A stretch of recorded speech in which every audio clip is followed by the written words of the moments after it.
E aí, jovens, tudo bem com vocês? Essa é a palavra de Deus. Hoje nós vamos estudar essa palavra, transformou minha vida, pode transformar a sua também. A lição 4, Relações Sociais da Escola Sabatina, no guia de estudo, Apacenta Minhas Ovelhas, que vai estudar 1 Pedro e 2 Pedro. Vamos dar continuidade, vamos falar um pouquinho sobre o texto-chave. O texto-chave é 1 Pedro capítulo 2, de 13 a 17. Sujeitai-vos a toda instituição humana por causa do Senhor, quer seja o rei como soberano, quer as autoridades como enviada por ele, tanto para castigo dos malfeitores como para louvor dos que praticam o bem. Porque assim é a vontade de Deus, que pela prática do bem façais emudecer a ignorância dos insensatos. Como livres que sois, não usando todavia a liberdade por pretexto da malícia, mas vivendo como servos de Deus.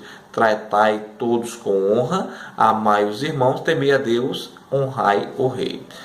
Vamos dar uma sequência aqui. O objetivo dessa semana é compreender que, como cristãos, devemos nos submeter às autoridades estabelecidas, submeter ao sistema divino de autoridade e de ordem e autoridade, seguir o exemplo de Pedro e Jesus e submeter às autoridades. Então, essa semana nós estamos falando um pouquinho sobre essa relação social e as autoridades da qual a gente estamos sujeitos. A verdade central: Pedro descreveu a vontade de Deus com relação ao modo como o cristão deve se relacionar com os diversos níveis de autoridade, fazendo com que as atitudes sejam certa e boa, a fim de glorificar quem? A Deus. Esse é a verdade central. A igreja e o Estado. Por que é importante que os cristãos sejam bons cidadãos? É uma pergunta que eu faço a você. Por que é importante que os cristãos sejam bons cidadãos? Responda aí. Vamos lá. O governo romano foi dominado pelo nepotismo e pela corrupção. A elite dominante exercia poder com arrogância e crueldade. Mas, apesar de tudo isso, Pedro exortou seus leitores a aceitar a autoridade de toda a instituição humana no império, desde o imperador até aos governantes, não é? Na verdade, apesar de todas as suas falhas, o Império Romano proporcionou estabilidade e trouxe libertação da guerra.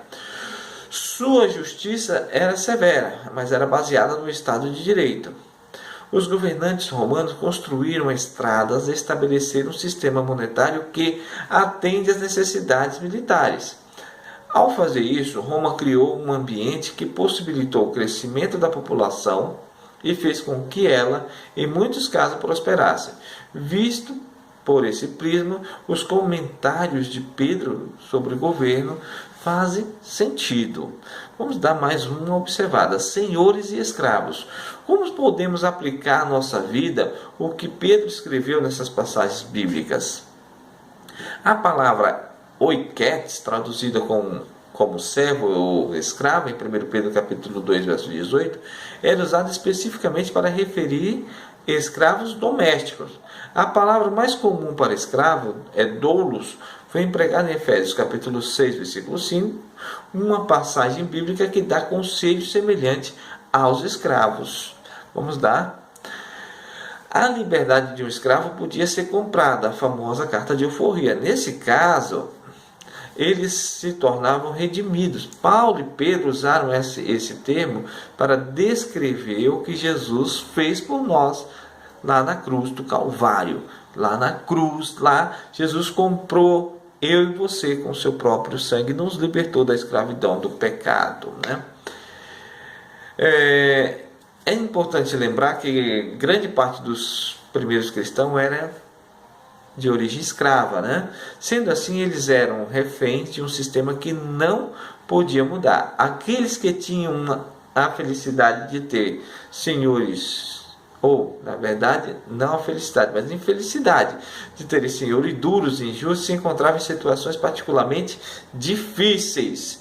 As instruções de Pedro a todos os cristãos escravos são conscientes com outra declaração do Novo Testamento. Assim como Cristo, eles deveriam submeter e suportar as adversidades. Pedro é duro com os escravos aqui. Assim como Jesus, vocês devem se submeter e suportar às adversidades ou à tirania dos seus donos, né, respectivos donos. Esposas e maridos, outro tema. Que circunstâncias especiais encontramos em 1 Pedro, capítulo 1, de 3 de 1 a 7. Vamos dar uma abordada nisso. O apóstolo se referiu aos maridos que não obedecem à palavra. Pedro está falando sobre o que deveria acontecer quando uma esposa cristã fosse casada com um marido não cristão. Ela encontraria dificuldades sendo casada com um marido que não partilha da mesma fé. O que deveria ocorrer nestas circunstâncias? Assim como Paulo, em 1 Coríntios capítulo 7, de 12 a 16, Pedro aconselhou que as esposas cristãs não deixassem seus maridos. Em vez disso, afirmou que as esposas nessa situação deveriam ter uma vida, ou ter vida exemplar, né? Pedro exortou as esposas a serem puras, respeitosas, aconselhou a mulher cristã a se interessar mais pela beleza interior do que pelos adornos ou a moda que aí está, né? Embora Pedro estivesse tratando de uma questão específica, mulheres cristãs casadas com descrentes, podemos observar um pouco do matrimônio cristão ideal. Cônjuges cristãos devem se apoiar mutuamente e viver com integridade ao adorar a Deus por meio de suas atividades diárias. E aí nós vamos chegar aqui às relações sociais. Em várias passagens, Paulo abordou algumas questões levantadas em 1 Pedro capítulo 2, versículo 11. E Pedro capítulo 3, versículo 7. Seus escritos são totalmente compatíveis com os que encontramos em 1 Pedro. Por exemplo, assim como Pedro e Paulo sugeriu aos seus leitores que se sujeitassem às autoridades superiores, em Romanos capítulo 3, versículo 1, governantes estão designados por Deus. Olha só, governantes estão designados por Deus. Portanto, os cristãos devem dar todo o respeito que lhe é devido. É fato, é a Bíblia que está falando, não sou eu. Os governantes, embora não concordamos com os governantes que lá estão, Deus sabe de todas as coisas. Deus entende todas as coisas. Deus é Deus. Quem sou eu para dizer que não, né? Vamos dar mais uma observada aqui, né? Governantes estão designados por Deus e, portanto, os cristãos devem dar todo o respeito que lhe é devido. Paulo também enfatizou que mulheres casadas com homens descrentes deveriam ter uma vida exemplar e, como resultado, seus esposos poderiam unir-se à igreja ou abraçar essa mesma fé, né? Paulo também tem uma ideia clara sobre matrimônio, onde o marido deve amar a sua esposa. É aí onde entra aquela boa questão sobre traição. Sobre tanto homem quanto mulher, essa traição machuca, dói, é complicado essa vivência. Então deve amar uma ou outra a ponto de não trair, né? Porque Cristo amou assim a sua igreja. Você acha que Cristo trairia a igreja? Você acha que Cristo teria essa atitude? Ele aconselhou os escravos a obedecer aos seus senhores como se estivessem obedecendo a Cristo. Ou seja, se o homem e a mulher se respeitarem, escravos, no caso hoje nós não temos mais esse lado escravidão, se tem, mas não é bem aparente, né? Não se aparece tanto. Devemos obedecer como Cristo, né? Como Cristo obedeceu ao seu Pai, vindo do céu, morrendo, enfim. Devemos ter essa percepção e esse contrapeso, né? Vamos dar uma seguida. Assim como Jesus, Pedro e Paulo não procurarão fazer nenhuma revolução política, não, a fim de mudar a ordem social. Em vez disso, a mudança poderia ocorrer por meio da influência do povo de Deus na sociedade.